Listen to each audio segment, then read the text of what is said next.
So tutakuwa nitaanza na forensic. Yes. Jina langu ni Ronald Nimeshi kutoka idhaa ya Radio. Na Waziri wa usalama ndani Kipchumba Murkomen baada ya ile taarifa ya BBC alisema kwamba wanaenda kuchunguza. Chini ya saa 24 alipofika bungeni alisema kwamba ilikuwa ni taarifa fake.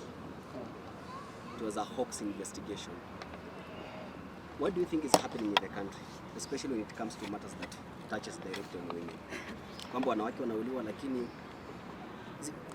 I think listening to Murkomen, when the BBC expose was broadcasted, I saw Governor Susan Keheka, my sister, rise up very fast, address the matter, and even went further to create a task force in her county to investigate and tackle that issue once and for all. And I know Susan Keheka's facial expressions. And when she means business, I know. And that day she meant business. So when Senator Kipchumba Murkomen, our CS, comes on TV through Parliament to say it was a hoax, it only tells you that there is something they discovered that was so tarnishing that he was covering up. Because there is no way a governor in charge of the county that has an issue would behave the way she behaved, going to the extent of even creating the task force for that matter, and then a CS comes to Parliament and say it was a hoax. You know, this is a government that is in denial, that there are so many errors of omission and so many errors of commission under their watch, especially on matters women's rights. They have failed immensely. In fact, I can tell you, because I said I started women movement activities when I was 19. This is the lowest Kenya has sunk. This is the lowest we have been as women movement, with the women movement of Kenya. It was not like this when we had Mother Karua and Charity Ngiro and Senator Beth Mogo and Satsiri Barire. It has never been like this. Akina Joki Dongo stood up on that floor of the house and defended. They made bills and acts that protected the dignity of women of Kenya. So I think Senator Murkomen is inept.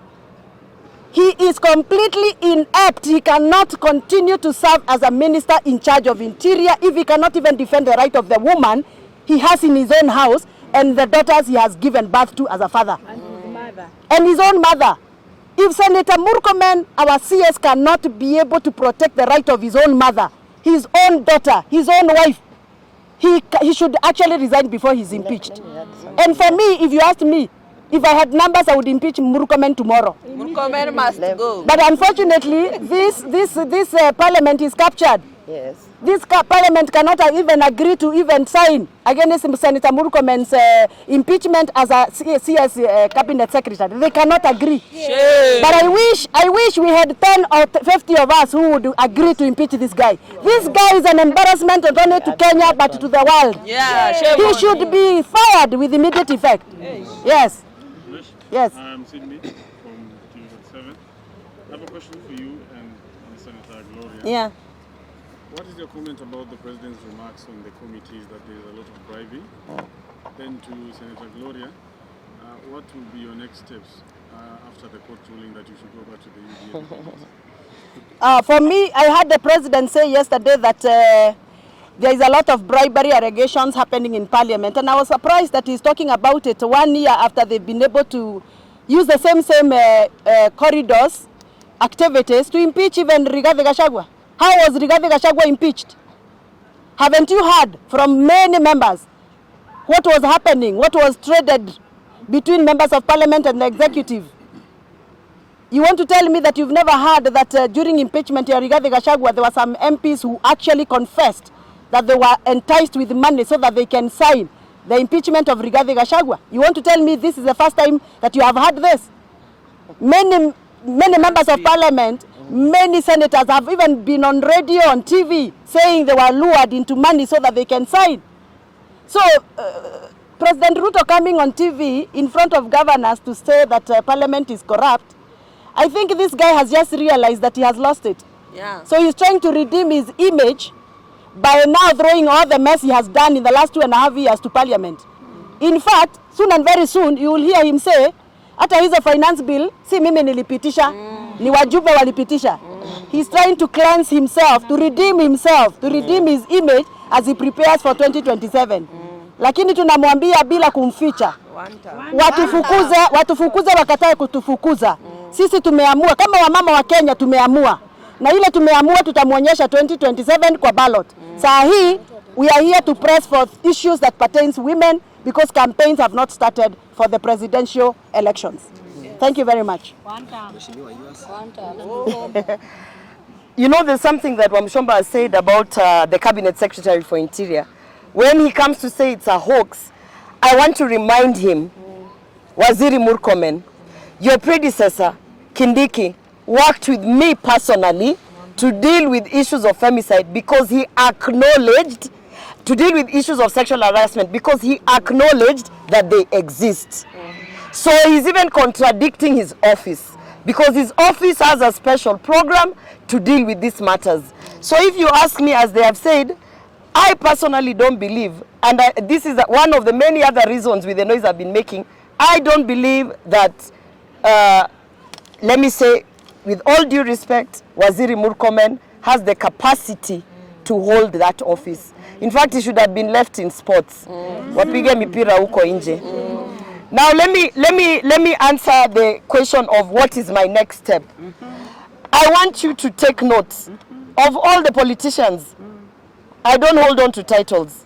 That is why even my social media pages don't have honorable or what or what. I am Gloria or Roba. There can only be one me.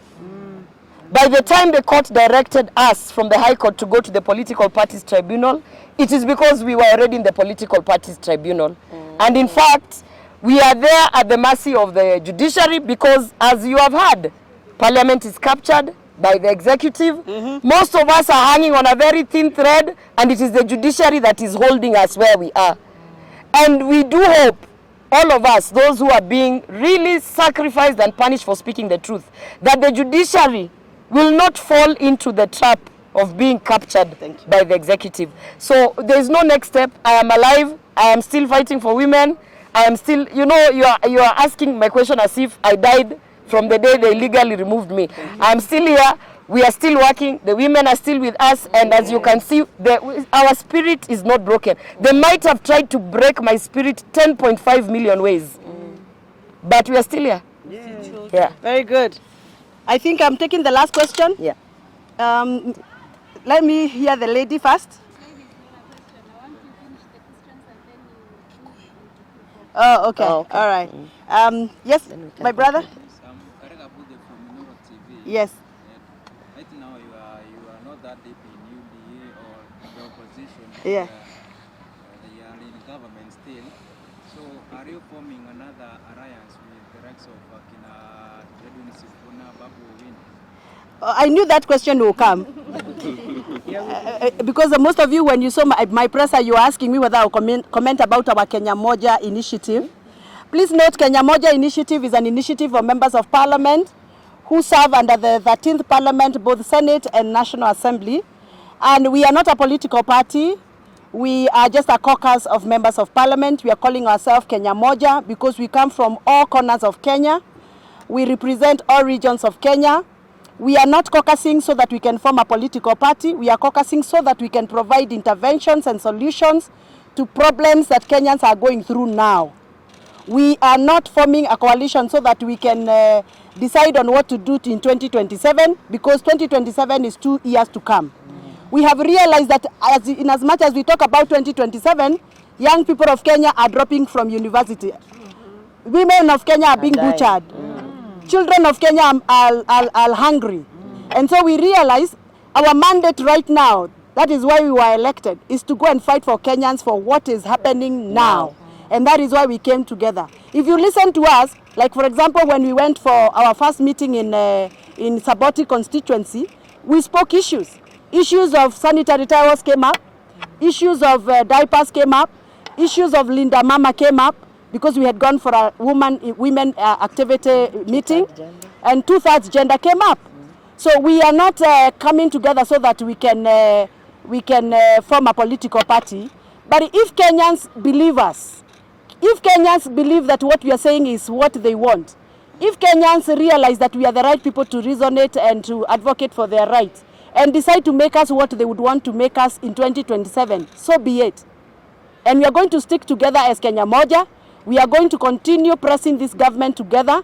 I'm sure you have seen me press Matters Coffee. I was here with all national cooperative leadership of coffee in Kenya, and all I was doing the whole day was to press for Matters Coffee, and that is what we are doing. We are pressing for Kenyans' issues as Kenya Moja, advocating for the Kenyans' needs, and if that will mutate to a political party, or will mutate to a coalition, or will mutate to a force that you can reckon with and go with for 2027 election, I will be very happy if that happens. But for now, we are a caucus. Thank you.